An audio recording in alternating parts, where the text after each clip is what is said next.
Greetings, this is Mike Shapiro with SwapHow Plus. If you're watching this video, you're considering being a coach for our upcoming professional development program. This video is designed to be an orientation to help you understand the role of a professional development coach position and to determine the differences between a coach and a facilitator. SwapHow Plus is a nonprofit organization that gives Arizona foster youth the opportunity and ability to thrive through skateboarding. We have various program tiers, and the professional development program is the top of our program tiers. It's the capstone program, and it's ultimately the program that helps our participants the most thrive in life and find a chosen vocation that fits their skills, their interests, and their abilities. So a little bit about the program first. The professional development program is designed to teach a spectrum of business, marketing, entrepreneurship, graphic design, and even web design skills in the context of manufacturing multiple skateboards. The participants start with veneer wood. They actually glue, press, laminate, sand, and shape their own custom handmade board. They then apply the graphic. They take a lot of interest and time in creating a graphic that aligns to their core values, to their design preferences, and oftentimes a way of processing some grief in their life or creating a vision for what they want their life to be about. In this process, they apply this graphic to their custom handmade board in the shape of a stencil and use spray paint and other applications to make a 100% custom handmade skateboard. We also, in the program, have them take the same design and apply it to a pre-made board with a pre-made sticker with their graphic. We also have an aspect of the program where they take a pre-made board and we use a laser etching machine where they can take that same graphic and put it on their board with a different method. The whole idea is they're learning about running a business from the perspective of a business owner rather than from the perspective of a consumer. And so the program is broken into two separate components or categories. It's a 12-week long multi-step program that has 12 distinct individualized lessons.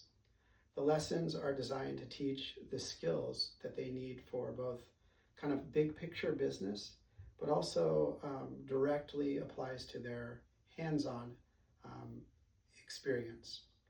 So the program is 12 weeks. It's an online curriculum, and each curriculum is accessible through their phones or their computers. We also send them an email every Monday where they are prompted with maybe the most important aspects of that program. The program also has 7 in-person sessions, and these are the sessions where they actually apply the graphic, sand the board, and really do the hands-on type of things. So it's a combination of both virtual, if you will, and also in person. The role of the coach is a little different than the role of the facilitator. So I'll explain just briefly what the role of a coach is and a facilitator. The role of the coach is to be individually assigned to a participant for the duration of the program.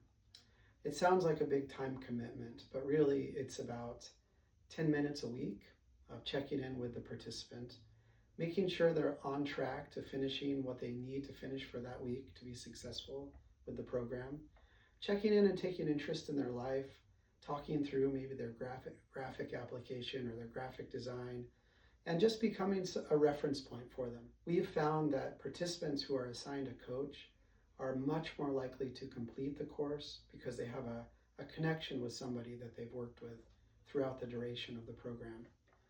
The difference between a coach and a facilitator is that the coach checks in remotely each week, and the facilitators come in person to help with the actual application or construction of the boards.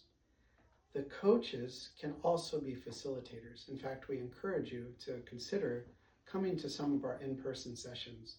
That way you can meet with the participant in person and you can actually help them physically with their graphic application.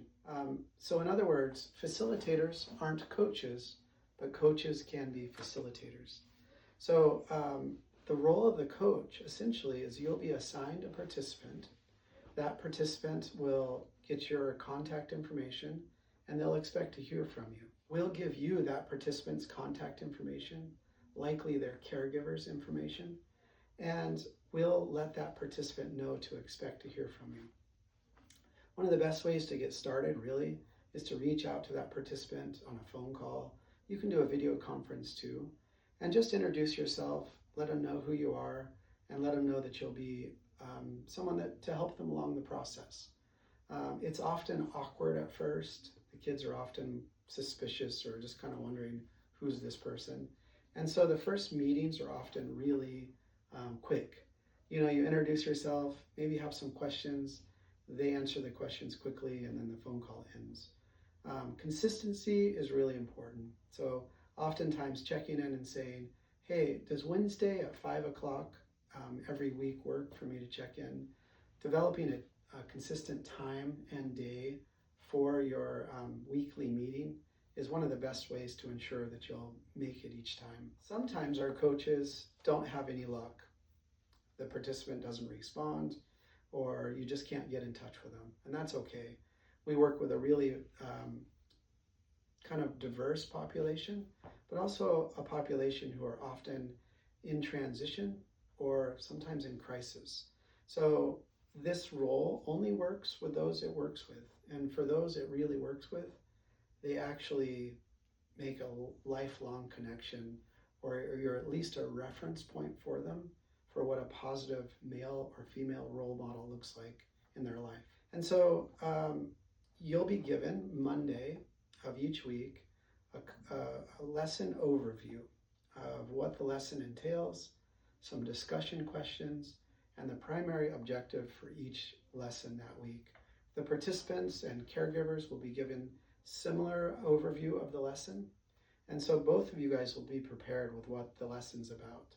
Sometimes the lesson has a direct application or a deadline or something they have to actually submit.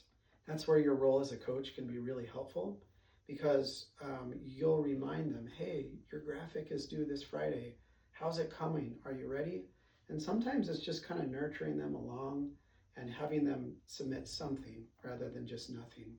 We've had so many participants complete the program and feel really proud of themselves simply because the coach prompted them and said, hey, grab a napkin, write a graphic down now, take a photo of it, send me the photo, and then it keeps them going.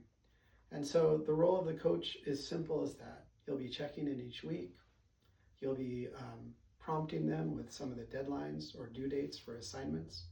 And you'll be just a reference point of someone that cares about their life and wants them to be successful both in the program and in life.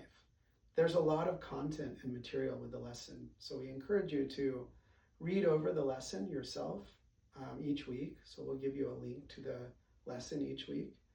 The more familiar you are with the content, the more easily it can become more conversational, and you'll be able to integrate it in more of a casual way.